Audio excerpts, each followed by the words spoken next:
అమ్మా నమస్తే అమ్మా.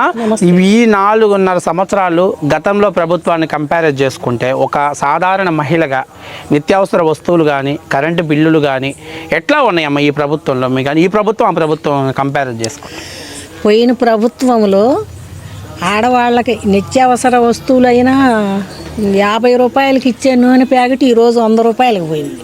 ఈరోజు డాక్టర్ మహిళలకి ఇదిగో నేను బటన్ నొక్కుతున్నా, అమ్మఒడి వేస్తున్నా, 13,000 వేస్తున్నా, 14,000 వేస్తున్నా అంటున్నాడు. ఆ పైన వేస్తున్నాడు, కింద చెయ్యి పెడుతున్నాడు. ఆ చెయ్యి ఎక్కడ పెడుతున్నాడు? ఈ నిత్యావసర వస్తువుల కాడి నుంచి, ఈ కరెంటు బిల్లుల కాడి నుంచి, ఈ 800కి మందు బత్తా ఇస్తా అన్నాడు. ఇవాళ 1,500 అవుతుంది. అవి లేవు. ఇంకా ఏం చేస్తారు? వీళ్ళకేమో తెలవల జనాలకి. ఆ అమ్మఒడి అయినా ఊరికి 4గురికి ఇచ్చే నేను అందరికి వేస్తున్నాను అంటున్నాడు. ఎవరికి పట్టడం లేదు, ఏమీ లేదు. రోడ్లు ఏమైనా వేసింది ప్రభుత్వం వచ్చాక? ఒక రోడ్లు లేవు, ఒక గృహాలు లేవు, పింఛన్లు తీసేశారు, ఈ బియ్యం రేషన్ కార్డులు తీసేశారు. రేషన్ బియ్యం ఇస్తే నేను ఇంటింటికి వచ్చి నిత్యావసర సరుకులు ఇంటి ముందర సన్న బియ్యం ఇస్తానని చెప్పి అన్నాడు. సన్న బియ్యం లేవు, అసలు తినే బియ్యమే లేవు, ఏం లేవు. ఒక్క బియ్యం ఇస్తాడు. ఆ బియ్యం అయినా మోడీ ఇస్తున్నాడు, ఇస్తున్నాడు, ఒక్కసారి ఇస్తున్నాడు, మోడీ అని చెబుతున్నారు. మోడీ నేను ఇస్తున్నా అంటున్నాడు, ఇస్తున్నా అంటున్నాడు. ప్లాస్టిక్ బియ్యం వస్తున్నాయి. ఇప్పుడు ఆ నీళ్ళల్లో పోయంగానే పైకి లేస్తున్నాయి అవి ఆ బియ్యం. అమ్మా, ఇంతకు ముందు బాలింత మహిళలకి సంపూర్ణ పౌష్టికాహారం అని చెప్పి తెలుగుదేశం పార్టీ టైంలో కొన్ని పదార్థాలు చూడడం జరిగింది. ఇప్పుడు ఈ మధ్య ఇస్తున్న పదార్థాల్లో పాల ప్యాకెట్లు ఉబ్బటం, కోడిగుడ్డు మీద బొమ్మ వేయటం, చెక్కీలు అని చెప్పేసి ప్రతి దాని మీద స్టిక్కర్ వేస్తున్నాడు. నాణ్యత ఎలా ఉంది ఇప్పుడు ఇచ్చిన వాటిలో? నాణ్యత ఇప్పుడు ఇచ్చే నాణ్యమే లేదు సార్, నాణ్యతే లేదు. కోడిగుడ్లు మురిగిపోతున్నాయి, నాణ్యం లేదు, ఏమి లేదు.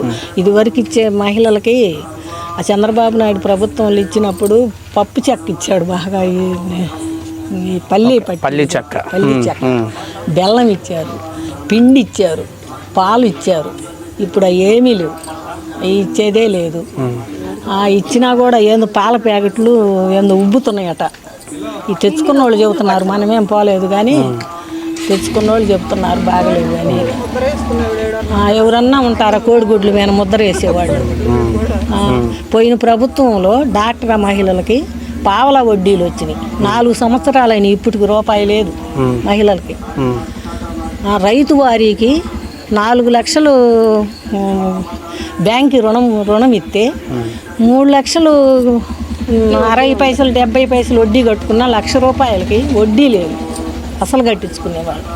ఈ ప్రభుత్వం రాగానే అవి తీసేశారు. కరెంటు కాలుపు ఇవాళ 400 వచ్చింది అనుకో, 600 వేస్తున్నాడు. ఏందబ్బాయి నువ్వు 600 ఏంది, 400 మాకేంది? మేము 2 బల్బులు కదా వేసుకునేది, ముసలాళ్ళం అయితే మాకు తెలియదు. పైన ప్రభుత్వం అట్ట చేస్తుంది, మేమేం చేసాము? వాళ్ళు వేయమన్నట్టు మేము వేయాలంటున్నారు. అదొకటి. గ్రామాలలో ఎప్పుడన్నా క్లీనింగ్ చేస్తున్నారా? కాలువల్లో బీచింగ్ చల్లటం కానీ? క్లీనింగ్ లేదు, బీచింగ్ లేదు, రోడ్డు గుంతల మట్టి లేదు, ఒక ఇల్లు లేదు. ఇసుక ఇల్లు కట్టుకోవాలంటే ఇవాళ సామాన్య మానవుడు ఇల్లు కట్టుకోవాలంటే ఏం కట్టుకోవాలి? ఇసుక లేదు. ఇసుక దౌర్జన్యం అయిపోయింది. ఇసుక ఎవరన్నా ఒక తెచ్చుకుంటున్నా వాడిని పట్టుకొని లోపలేస్తున్నారు, కొనుక్కోమంటున్నారు. ఏంది కొనుక్కునేది? ఇల్లు కట్టుకోవాలంటే సామాన్య మానవుడు ఏం కట్టుకోవాలి, ఏం గత ప్రభుత్వంలో ఇసుక నేనా ఇంటికి ఇచ్చారు, ఫ్రీగా తెచ్చుకున్నారు. ఇసుక ఫ్రీయే, కాలనీ ఇచ్చారు ప్రభుత్వం, కాలనీలు ఇచ్చారు, కట్టుకున్నారు. ఇది ఇప్పుడు ఆ ఇంటికి కాలనీ పెట్టుకున్నారు, ఇప్పుడుకు రాలే డబ్బులు. ఈ ప్రభుత్వం అది. మామూలుగా గ్రామాలలో ఇప్పుడు శాంతి పద్ధతులు కానీ, అంటే గతంలో తెలుగుదేశం పార్టీ హయాంలో ఉన్నప్పుడు మహిళల మీద లైంగిక వేదనలు జరిగినప్పుడు చట్టపరమైన చర్యలు ఎక్కువ తీసుకునేవాళ్ళు. ఇప్పుడు కానీ గ్రామ స్థాయిలో కూడా గంజాయి ఇలాంటివి వస్తున్నాయి, ఎక్కువ చాలా చోట్ల కేసులు నమోదవుతున్నాయి. అంత పరిస్థితి ఉందమ్మా ఆంధ్రప్రదేశ్? ఇప్పుడు మీ గ్రామాల్లో జరుగుతున్నాయి అట్లాంటివి? కేసులు నమోదైనా కూడా అవి వాళ్ళే మాఫీ చేస్తున్నారు. మనం ఏం చేద్దాం, వస్తున్నాయి, బాగానే అవుతున్నాయి. ఇవాళ ఒక మనిషి తాగుతున్నాడు. ఇది గత ప్రభుత్వంలో ముందు ఎంత రేటు ఉంది, ఇప్పుడు ఎంత రేటు ఉంది? ఇప్పుడు ఎవరో ఎందుకు సాధ్యంగా మా ఇంట్లోనే ఒక మనిషి తాగుతుంటాడు, రోజు 200 రూపాయలు, 50 రూపాయల బాటలు 200 చేశారు. ఇప్పుడు అమ్మ ఒడి వేసినానని నాకు వేసా ఒక 10,000 రూపాయలు.